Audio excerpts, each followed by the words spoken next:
तो आइए प्रायिकता पढ़ते हैं हम लोग क्लास 10th का, है कि नहीं। प्रायिकता चैप्टर से सवाल आता ही है और ऑब्जेक्टिव भी आता है। तो प्रायिकता को अंग्रेजी में हम लोग क्या बोलते हैं? प्रोबेबिलिटी बोलते हैं। क्या बोलते हैं?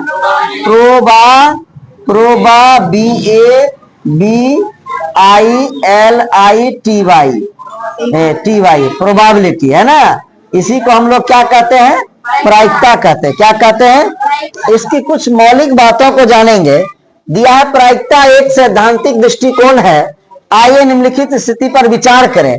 हम लोग डायरेक्ट हिसाब बनाने के लिए निकल जाते हैं, लेकिन हिसाब बनाने से पहले हमको कुछ बातों को जो बुक में दिए हुए उसको जाना। कहता मान लीजिए एक सिक्के को यादृच्छा उछाला जाता।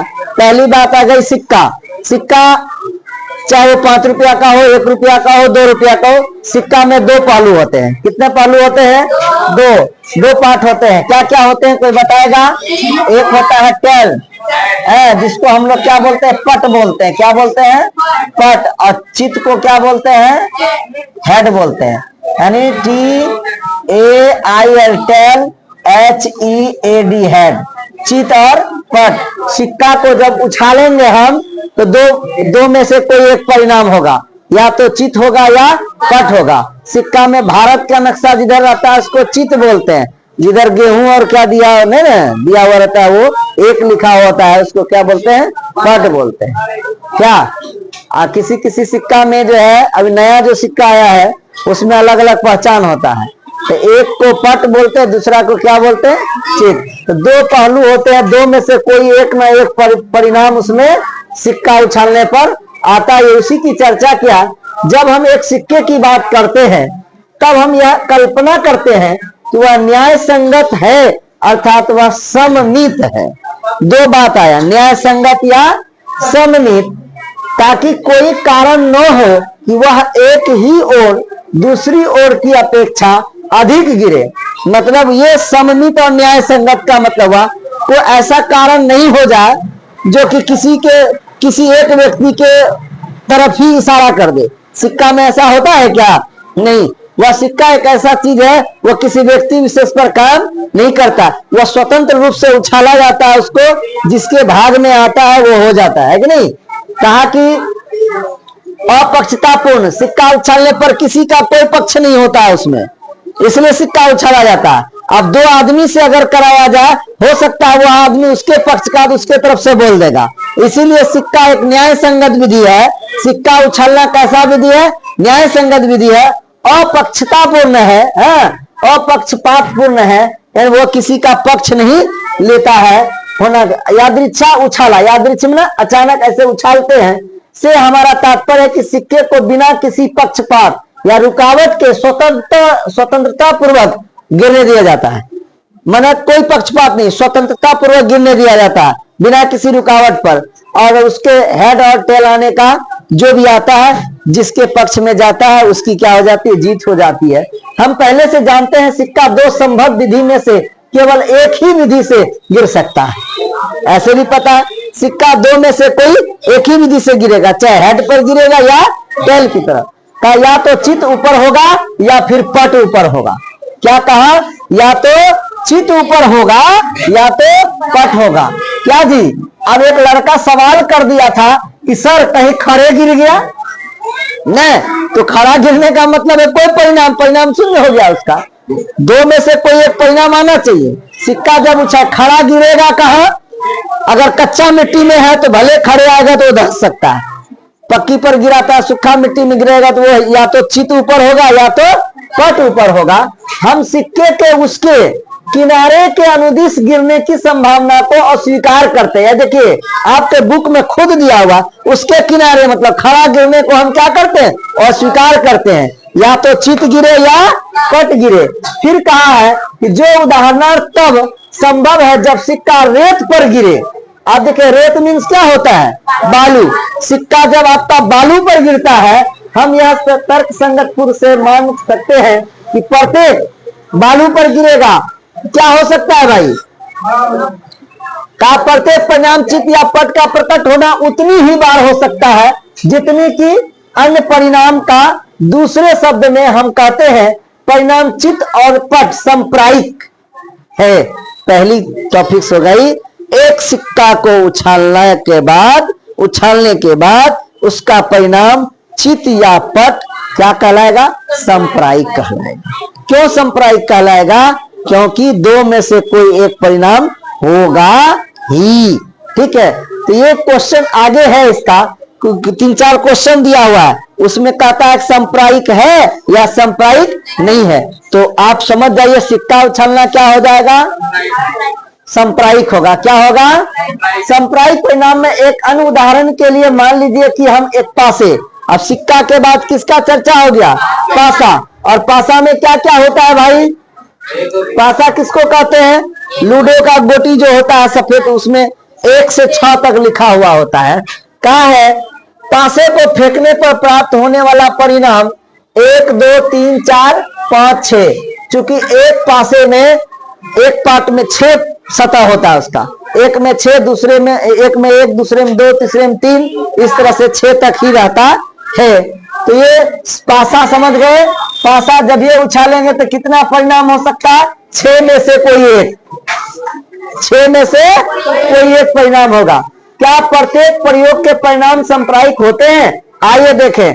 मान लीजिए कि एक थैले में, ये तो सिक्का में हो गया थैला, एक थैले में 4 लाल गेंद, एक नीली गेंद है, तथा आप इस थैले में से बिना थैले के अंदर कुछ देखे एक गेंद निकालते हैं, इसके क्या परिणाम है?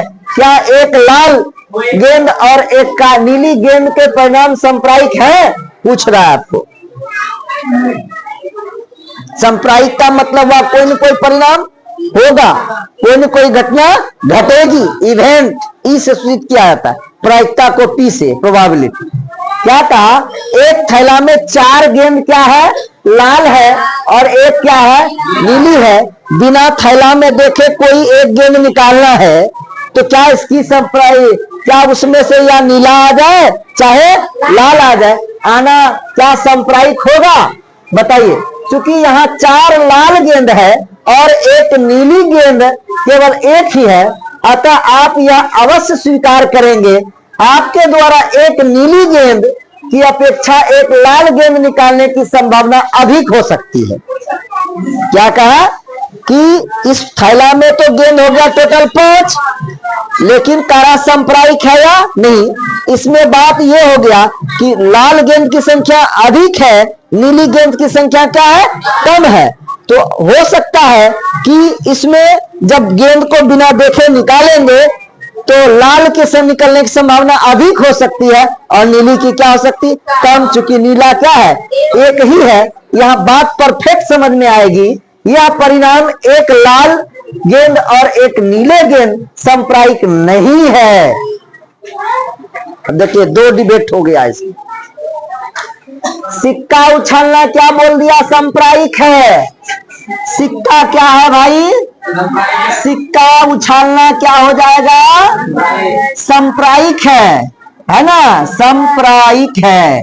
ठीक है, लेकिन एक थैले में 4 लाल गेंद और एक पीली गेंद या नीली गेंद है, उसमें से बिना देखे एक गेंद को हम क्या करते हैं? निकालते हैं। तो क्या यह सांप्रायिक होगा? तो आपका आंसर दे रहा है नहीं होगा। अब सिक्का में क्यों होगा? सिक्का में इसलिए होगा, सिक्का में 2 ही बात है, या तो चित या तो पट, 2 में से कोई एक आना निश्चित है। लेकिन गेंद में क्या हो गया कि लाल गेंद की संख्या अधिक है और नीली गेंद की संख्या कम है, इसलिए यह सांप्रायिक नहीं है। क्योंकि इसमें जब निकालेंगे तो लाल की संभावना अधिक हो जाएगी, बराबरी का संभावना। हाँ, यही होता यदि एक थैले में एक लाल गेंद एक नीली गेंद होता, और तब कहता कि लाल के निकालने की प्रायिकता क्या हो, तो वहां सांप्रायिक होता। चूंकि गेंद जब निकालेंगे तो या तो लाल निकलेगा या तो नीला एक निकलेगा, लेकिन 4 गो लाल है, 1 गो नीला है, इसमें नीला का हम उतना कंफर्म नहीं कर पाएंगे कि नीला ही निकलेगा, क्योंकि जिसका संख्या अधिक है वही ना ज्यादा निकल जाएगा। इसलिए इस परिस्थिति में क्या हो जाएगा? सांप्रायिक नहीं होगा। तो 2 बात आ गई। सिक्का उछलना क्या कहलाएगा? सांप्रायिक कहलाएगा। लेकिन एक थैले में 4 लाल गेंद 1 नीली गेंद हो तो वह सांप्रायिक नहीं होगा। अतः सभी प्रयोगों के परिणाम का सांप्रायिक होना आवश्यक नहीं है, परंतु इस अध्याय में हम आगे यह मानकर चलेंगे कि सभी प्रयोग के परिणाम सांप्रायिक हैं। कक्षा 9 में हमने एक घटना ई की प्रयोगात्मक या अनुभाविक प्रायिकता पीई को निम्नलिखित रूप में परिभाषित किया था कि पीई बराबर अभिप्रयोगों की संख्या जिनमें घटना घटित होती है, अभिप्रयोगों की कुल संख्या, अभिप्रयोगों की संख्या जिनमें घटना घटित होती है और उसकी कुल संख्या। मान लो एक पासे को उछालने पर 4 आने की प्रायिकता मांगेगा, एक पासे को कुल घटना क्या हो जाएगा, 6 हो जाएगा, क्योंकि पासा में कितने पार्ट्स होते हैं, 6 होते हैं। लेकिन अनुकूल घटना में क्या होगा, 4 मांगेगा तो एक पासा को एक बार उछालोगे 4 एक ही बार आ सकता है क्या। इसलिए जो है प्रायिकता की अनुभाविक व्याख्या बड़ी संख्या में दोहराया गया है। आगे हम लोग चलते एक्सरसाइज की ओर। थोड़ा कुछ बातें यहाँ, किसी घटना ई की सैद्धांतिक प्रायिकता क्या कहलाती है, जिसे परंपरागत प्रायिकता भी कहा जाता है। पीई निम्नलिखित रूप में यहाँ पे दिया, ई के अनुकूल परिणामों की संख्या बटे प्रयोग की सभी संभव परिणामों की संख्या। इसको जब हम लोग बनाएंगे, अब थोड़ी सी जांच यहाँ हम कर सकते हैं। प्रयोग के परिणाम सांप्रायिक हैं। हम संक्षिप्त रूप में सैद्धांतिक प्रायिकता को केवल प्रायिकता ही कहेंगे। प्रायिकता की उपरोक्त परिभाषा 1795 में पियर साइमन लाप्लासा। हम अब आप कहिएगा सर डायरेक्ट एक्सरसाइज क्यों नहीं बनाए। कभी कभी ऑब्जेक्टिव में क्या है कि दे देता है, जैसे भी आप प्रायिकता की उपरोक्त परिभाषा किसने दिया, प्रायिकता की परिभाषा किसने दिया, तो प्रायिकता का परिभाषा किसने दिया, पियरे साइमन लाप्लास। कब दिया, 1795। कब दिया, ये ऑब्जेक्टिव बीच में छुपा हुआ, इसलिए उसकी सारांश को पढ़ना चाहिए। क्योंकि अभी ऑब्जेक्टिव 50 का जवाब देना है आपको, 100 में 50, तो ऑब्जेक्टिव एक छूटा तो गया आपका। ये है 1795 में पियरे साइमन लाप्लास ने प्रायिकता की उपरोक्त परिभाषा को दिया। अब क्या है इसकी उपरोक्त परिभाषा, परिभाषा को किस तरह दिया, प्रायिकता सिद्धांत का सूत्रपात 16वीं शताब्दी में। अगर सिद्धांत का सूत्रपात कहेगा तो कितना शताब्दी में, जब एक इतालवी भौतिक शास्त्री एवं गणितज्ञ जे कार्डन ने इस विषय पर पहली पुस्तक लिखी जिसका नाम था द बुक ऑफ गेम्स। अब ये भी कभी कभी पूछता है द बुक्स ऑफ गेम के लेखक कौन है, किसने लिखा, तो इतालवी भौतिक शास्त्री गणितज्ञ जे कार्डन ने। किसने लिखा, क्या नाम था पुस्तक का, the book of on games of chance, the book on games of chance. अपने प्रादुर्भाव से ही प्रायिकता के अध्ययन के महान गणितज्ञ का ध्यान अपनी ओर आकर्षित किया। इन गणितज्ञों में जेम्स बर्नूली, इनका कार्यकाल है 1654 से 1705 है। एडी मोइरे 1667 से 1754, पियरे साइमन लाप्लास ऐसे लोग हैं जिन्होंने इस क्षेत्र में एक सार्थक योगदान दिया। लाप्लास द्वारा 1812 में लिखी गई कृति एक अकेले व्यक्ति द्वारा प्रायिकता के सिद्धांत के लिए किया गया सबसे बड़ा योगदान माना जाता है। हाल ही के कुल वर्षों में प्रायिकता का अनेक क्षेत्र जैसे कि जैविक अर्थशास्त्र, वन संबंधी शास्त्र, भौतिक समाजशास्त्र, ये सब प्रचुर मात्रा में उपयोग किया गया। पहला उदाहरण है आपके बीच, एक चित्त प्राप्त करने की प्रायिकता ज्ञात कीजिए। क्या दिया है, कल हम लोग बना रहे थे, एक चित्त प्राप्त करने की प्रायिकता, एक चित्त प्राप्त करने की प्रायिकता ज्ञात कीजिए। एक चित्त कब एक चित्त प्राप्त करने की प्रायिकता, एक चित्त प्राप्त करने की प्रायिकता जब एक सिक्के को एक बार उछाला जाता है। एक सिक्के को एक बार, हम लोगों ने पहले कल पढ़ा था कि एक सिक्के को एक बार उछालने पर प्राप्त परिणाम, दो बात आता है, प्राप्त परिणाम क्या होगा, परिणाम होगा क्या, H, T, हेड या एक सिक्का को एक साथ उछालिएगा तो प्राप्त परिणाम क्या होगा? हेड या टेल होगा। और घटना की कुल संख्या हो जाएगी इसकी, घटना की कुल संख्या क्या होगी? कुल संख्या हो जाएगी कितनी? 2 है ना। तो प्रायिकता का एक फार्मूला है जो दिया पीई, पी चित आने की, ई के अनुकूल परिणामों की संख्या, अनुकूल परिणामों की संख्या ये होगा, चाहे एच होगा चाहे टी होगा, और कुल परिणामों की संख्या कितनी हो जाएगी? 2 हो जाएगी। तो सभी संभव परिणाम की संख्या, संभव मतलब पूरे हो सकते हैं, तो या एच हो सकता है या टी हो सकता है, इसलिए घटना की कुल संख्या क्या बनता है? 2। तब जब एक सिक्के को एक बार उछालते हैं घटना की कुल संख्या 2, लेकिन अनुकूल संख्या क्या होगा? एगो होगा, या हेड आएगा या टेल आएगा। अपरायिकता का फॉर्मूला होता है अनुकूल घटना की संख्या बटे घटना की कुल संख्या भी आप रख सकते हैं। तो अनुकूल घटना की संख्या चित बोला है, तो ब्रैकेट में हम लोगों ने क्या दिया है इसमें? चित। तो चित कई बार आया है? एक बार। तो एक ऊपर घटना की कुल संख्या क्या हो गया? 2, इसलिए प्रायिकता हो जाएगा 1/2। ठीक, नेक्स्ट चलते हैं। दूसरा सवाल, ये उदाहरण था इसीलिए संक्षेप में बताते हैं। दूसरा सवाल है आपके पास, एक थैले में, आप देखिए थैला वाला सवाल आ गया। एक थैले में, बहुत आसान है, इसको प्रैक्टिकली जितना समझिएगा, प्रैक्टिकली मतलब समझता है, ऐसे जितना समझना है उतना जो है कि आपको राइटिंग में नहीं ध्यान है, इसमें क्या प्रैक्टिकली समझना है, प्रयोग करके देखना है कि क्या होता है, मौखिक सवाल बनेगा। एक थैले में एक लाल गेंद, एक नीली गेंद और एक पीली गेंद है। पहली बात मान लीजिए कि ये आपका एक थैला है ना, हो थैला इधर से खुला रहेगा, डंटी रहता है इसका। मान लीजिए चित्र उतना नहीं आता हमको, इसमें गेंद भर दिया। क्या भरा है भाई? गेंद भरा है। लेकिन क्या कहता है, एक वो लाल है, एक क्या है? लाल है। एक थैला में आपको बताया गया है गेंद क्या है? एक ठो लाल है। मान लो थैला बना लो किसी और कलर का, नहीं जी, ये मान लो थैला है आपका, ए गप कर रहा है, के गप कर रहा है रे, इस तरह का बैग है डंटी वाला। एक गेंद क्या है? लाल है, इसके अंदर में एगो क्या है? लाल है, एगो क्या है? नीला। बोले नीला कौन होगा इसमें?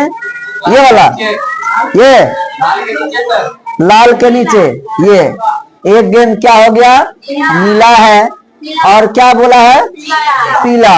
पीला क्या बोला? मान लो एक गेंद क्या है? पीला। तो टोटल गेंद कितना है इसमें? 3 गो। तो घटना की कुल संख्या क्या हो जाएगी? 3। देखिए जब इसको हम लोग हल करेंगे पेज में, तो हम लोग लिखेंगे, क्या लिखेंगे? प्रश्न से। क्या लिखेंगे? प्रश्न से। थैले में क्या? थैले में कुल गेंद, कुल गेंदों की संख्या। तो कुल गेंदों की संख्या कितना हो गया? 3 गो है कि नहीं? लेकिन एक नंबर में कह रहा है कि इसकी क्या प्रायिकता है कि पीला होगा, इसकी क्या प्रायिकता है कि, तो घटना की कुल संख्या इसमें जो होगा, या अभी प्रयोगों की कुल संख्या, यानी घटना की कुल संख्या ही हो जाएगा। घटना की कुल संख्या, घटना की कुल संख्या कितना हो जाएगा? 3 हो जाएगा। लेकिन एक नंबर में कहता है क्या हो? प्रायिकता किसकी निकालना है? पीली हो। किसकी हो? पीली हो। ऐसे ब्रैकेट कर दीजिए। ठीक, तो पीली कै गो है इसमें? एगो है, इसलिए उसको क्या रखेंगे? ऊपर। पीला तो कुल कितना है? 3, तो 3 नीचे। कहने का मतलब है 3 में से एक घटना घट रही है, और घटना क्या घट रही है? पीली। उसी प्रकार से अगर लाल का प्रायिकता कहेगा, लाल हो तो लाल हो तो घटना कुल संख्या नीचे ही रहेगा। लाल कै गो है इस थैला में? 1/3 हो जाएगा। यहाँ क्या बोला है? नीली हो तो पी लगा दीजिए, ब्रैकेट कर दीजिए, बराबर दे दीजिए। तो पीली कै गो है? एगो नीली। अब बटे में क्या हो जाएगा? 3, यानी तीनों का आंसर हो जाएगा 1/3। ठीक है। खाली समझना है। ऑब्जेक्टिव में सब रहता है, तुरंत बनाना है। या आपको सब्जेक्टिव में रहेगा तो लिखिएगा प्रश्न थैले में कुल गेंदों की संख्या 1 2 3। हाँ, तो प्रायिकता लाल होने की, काला। अगर इसमें से कोई पूछ देता सफेद, मान लो एक 4 नंबर हम देते हैं, प्रायिकता निकालना सफेद होने की, सफेद हो तब क्या होगा, क्या निकालो, सफेद हो। किसने कहा 1/4? प्रश्न वही है, प्रश्न वही है। 1 नंबर में कहा पीला, तो पीला गेंद इसमें था। बोला लाल, तो लाल गेंद इसमें है ना। बोला क्या, नीली, तो नीली गेंद भी इसमें है ना। लेकिन क्या मांग रहे हैं हम चौथा में, सफेद। क्या सफेद है इसमें? नहीं है। 4 का तो बातें नहीं है, गेंद तो मेरा 3 ही है ना, तो नहीं है, तो नहीं रहेगा तो क्या देंगे, 0। बटा में 3 देंगे, क्योंकि सवाल वही है मेरा। तो ऐसा भी प्रश्न पूछ देगा आपको कि सफेद, मतलब कि जितना प्रश्न में दिया हुआ है ठीक है, उसके बाद वह बात कह देगा जो दिया हुआ है ही नहीं। जब नहीं दिया हुआ रहे प्रायिकता में तो उसको क्या मानेंगे, 0। तो बराबर क्या हो जाएगा आंसर। अगर सफेद पूछेगा या सफेद के जगह काला पूछ लेगा, ठीक है, समझ में आया। ऐसे ही प्रायिकता निकालते हैं, समझना इसको ज्यादा है। आगे चलिए, नेक्स्ट सवाल है आपका।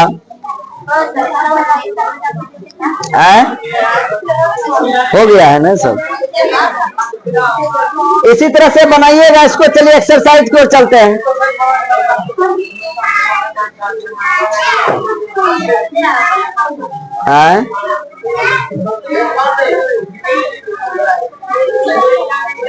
एग्जाम्पल जो समझ गया उसका सब बेड़ा पार है।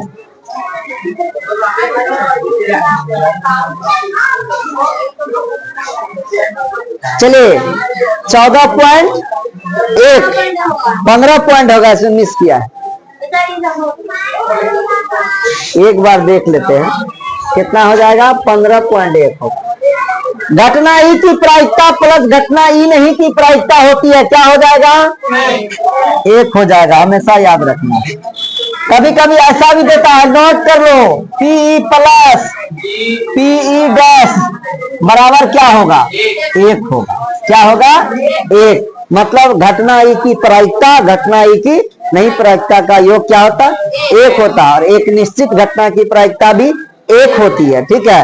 एक अनिश्चित घटना की प्रायिकता 1 होती है। कभी कभी पूछता है कि घटना घटने की प्रायिकता है, हाँ, संभावित प्रायिकता, वो 1।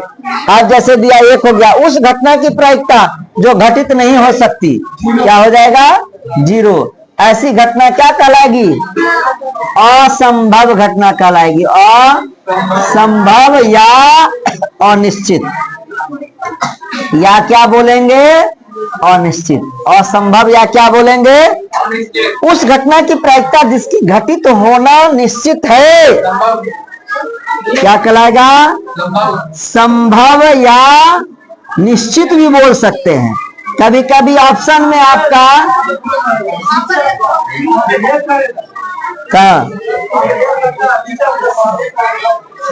देखिए, इसीलिए कहे ना कि आप लोग ध्यान कम देते हैं।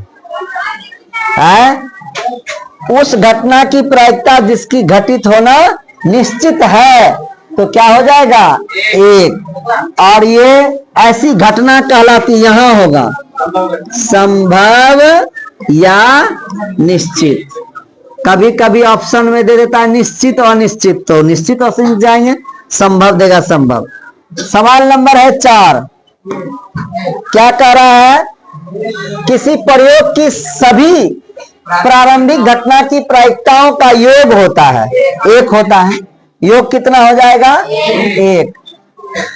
और क्या कहा इसमें, किसी घटना की प्रायिकता डैश से बड़ी, 0 से बड़ी या उसके बराबर, तथा 1 से छोटी या उसके बराबर, यानी 1 से बड़ा प्रायिकता नहीं होता है। उसके बाद ये खत्म हो गया। अब चलिए यहां आ गया संप्रायिक वाला। न एक ड्राइवर कार चलाने का प्रयत्न करता है, कार चलना प्रारंभ हो जाती है या कार चलना प्रारंभ नहीं होती है। देखिए पास सिक्का में क्या है, एक न एक घटना होता ही, इसमें हो भी सकता है नहीं भी हो सकता है, इसलिए यह सांप्रायिक नहीं होगा। यह क्या होगा, सांप्रायिक। लिख लीजिएगा, एक खिलाड़ी बास्केटबॉल को बास्केट में डालने का प्रयत्न करती है, वह बास्केट में बॉल डाल पाती है या नहीं, यह भी हम नहीं कह सकते। देखो सांप्रायिक उसको कहते हैं जो एगो होना निश्चित हो, हाँ एगो होबे करेगा, लेकिन इसमें क्या है, डाल भी पाता, कोई गारंटी नहीं डाल पाएगा, या यह भी सांप्रायिक नहीं होगा।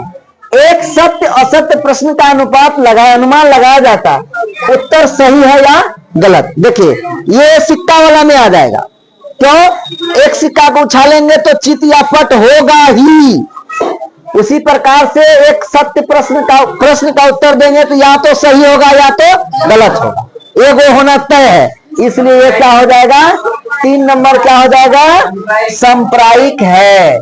ये क्या है, सांप्रायिक है, समझ रहे हैं, सांप्रायिक। एक बच्चे का जन्म होता है, वह एक लड़का है या एक लड़की, ये भी सांप्रायिक है। क्यों सांप्रायिक है, जन्म होगा तो लड़का चाहे लड़की कुछ हो, चाहे दोनों लड़कियां हो जाए काहे नहीं, लेकिन बच्चा जन्म लेगा। लेकिन टोकरी में बॉल लेके जा रहे हैं, क्या डाला भी जा सकता है, नहीं भी, असंभव हो गया कि सांप्रायिक नहीं है वो, क्योंकि डाला भी जा सकता है नहीं भी, लेकिन बच्चा का जन्म तो होगा ही, होके ही रहेगा, और चाहे बेटा होगा या बेटी, या दोनों बेटी हो सकता है, जुड़वा जिसको, कभी कभी तो ये सुना है कि 3 बच्चा भी होता है, पता नहीं जी, हाँ हुआ है, एक बार सुने थे।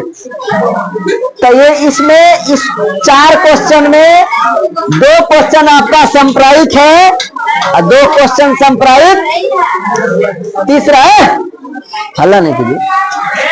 फुटबॉल के खेल को प्रारंभ करते समय यह निर्णय लेने के लिए कि एक कौन सी टीम पहले बॉल लेगी, इसके लिए सिक्का उछालना एक न्याय संगत विधि क्यों माना जाता है।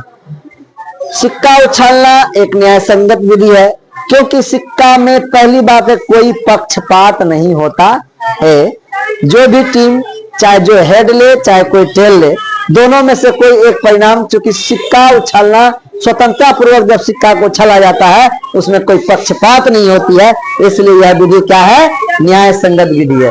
क्योंकि सिक्का कोई आदमी नहीं है जो किसी का पक्ष ले लेगा। आइए, निम्नलिखित में से कौन सी संख्या किसी घटना की प्रायिकता नहीं हो सकती। देखिए ये बहुत अच्छा है, ऑब्जेक्टिव में ऐसा कई बार पूछा है, ऑब्जेक्टिव ऐसा ही ऑप्शन रहता है, ABCD रहता है ना। निम्नलिखित में कौन सी संख्या किसी घटना की प्रायिकता, लड़कों से निवेदन है कि इधर ध्यान दीजिए, ठीक है, बात किसी से नहीं करना है। तो अभी हम लोग अब तक जो प्रायिकता पढ़ के आए उसमें पढ़ के आए कि निश्चित प्रायिकता संभव 1 या 1 के बराबर, यही पढ़े है ना, बराबर, फिर पढ़े 0 से बड़ा या बराबर, ये पढ़े है ना। और इसमें पढ़े 1 से छोटा, क्या पढ़े हैं, 1 से छोटा या बराबर। ए लड़का, 1 से छोटा या बराबर, प्रायिकता या तो 0 हो सकती है, 0 से बड़ा होगा या 0 के बराबर, 1 से छोटा होगा या 1 के, इसमें यह बात चलता है प्रायिकता कभी ऋणात्मक नहीं होती है। पहला बात, माइनस में अगर हमारा -1 देगा तो हम इसको गलत कह देंगे, -5 देगा तो इसको क्या कहेंगे, अगर 2/, मान लो 8 है, माइनस में है तो यह क्या हो जाएगा। पहला बात दिमाग में बैठाना है, प्रायिकता कभी भी ऋणात्मक नहीं होती है, ठीक, समझ गए। दूसरा, प्रायिकता का मान कभी भी 1 से बड़ा नहीं होता, 1.1 हो जाएगा तो गलत होगा, ठीक। समझ रहे हैं? जैसे कौन सी संख्या किसी घटना की प्रायिकता नहीं हो सकती? नहीं हो सकती में पहला बात याद रखेंगे, कोई भी प्रायिकता 0 से बड़ा या बराबर, क्या जी, बराबर होता है, ठीक। और 1 से छोटा या उसके बराबर, ये ध्यान में रखना है, बराबर हो। उसके बाद प्रायिकता ऋणात्मक नहीं होता, हमेशा याद रखेंगे, ऋणात्मक नहीं होता है। अब इस ऑप्शन में ऋणात्मक दे दिया है एगो, अब 2/3, 2 में 3 से भागा दोगे तो वह 0 आएगा, क्या 6 कुछ आएगा, तो 1 से छोटा हुआ कि नहीं, ये प्रायिकता होगा, ठीक। ये माइनस दे दिया, ये प्रायिकता नहीं होगा। 15% दिया है, 15% का मतलब होता है 15/, जब भागा दोगे 0 आएगा 1, 5, तो 0 आया, जब ये 0 हो गया तो 1 से क्या हो गया, ये भी प्रायिकता होगा। और यहाँ 0 कितना है, 7, ये भी प्रायिकता होगा, लेकिन ये प्रायिकता नहीं होगा। प्रश्न में कह भी रहे घटना की प्रायिकता नहीं हो सकता, इसलिए ऑप्शन क्या हो जाएगा, बी। नहीं, अगला क्वेश्चन है, यदि P प्रायिकता 0.05 है, बना लिए हैं, तो PE नहीं की प्रायिकता निकालना है, तो PE नहीं कह रहा है ना, तो इसको डैश भी दे सकते हैं आप लोग। डायरेक्ट 1 में घटा दीजिए जितना दिया है 0.05 को, तो कितना होगा जी, 0.95, यही हो जाएगा क्या, क्योंकि प्रायिकता का योग 1 होता है, नहीं का निकाल रहा है, तो है का दिया हुआ तो 1 में इसको क्या करना है, घटा देना, हो गया।